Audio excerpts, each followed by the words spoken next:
wrote, the folders were arrayed by agents, not just thrown, but arrayed by agents at Mar-a-Lago after being removed from what the filing indicated was Mr. Trump's office. They were not discovered scattered on the floor. Joining us now is Chris Bedford, senior editor at the Federalist.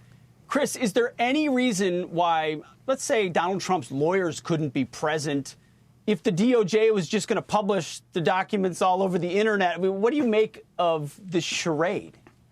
I think the DOJ is on its heels right now. They actually believe that after 7 years of totally lying to the American people over and over again, being able to pull the wool over Republicans' eyes over and over again, getting good Republicans like Senator Jeff Sessions or Attorney General Jeff Sessions to stand back, people like Mitt Romney to vote for impeachment, that people were still going to buy this and buy their secrets after they raided the president's house, which is something, if you're raiding a political opponent's house, you better have a darn good reason. You better be very outright with it. But especially after 7 years of lying, first they tried to say it was secrets. Then they said the nuclear word as if that would just scare everyone into it. Then they even had some of their former agents imply that this had something to do with actual Russian spying. Then they released that fake and completely empty affidavit. And now they're coming out with this picture, this arrayed picture of documents.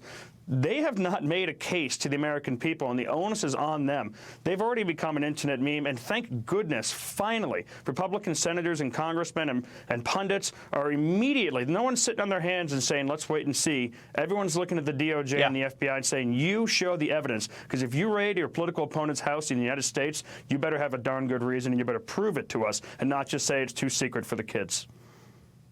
Well, yet the chairman of the January 6th committee, yet another effort to attempt to topple Donald Trump, said, no, nothing to see here. The FBI, it's all above board. Listen. I trust the FBI. They're just doing their job. It's not a partisan effort.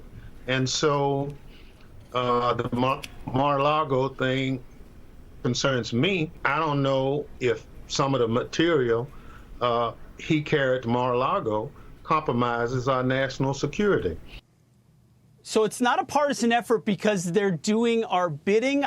You mentioned Russia. How much of this comes back to an never-ending obsession with Russiagate that they just can't quit, that those secrets are going to sit in those files until Donald Trump could personally deliver them to Vladimir Putin?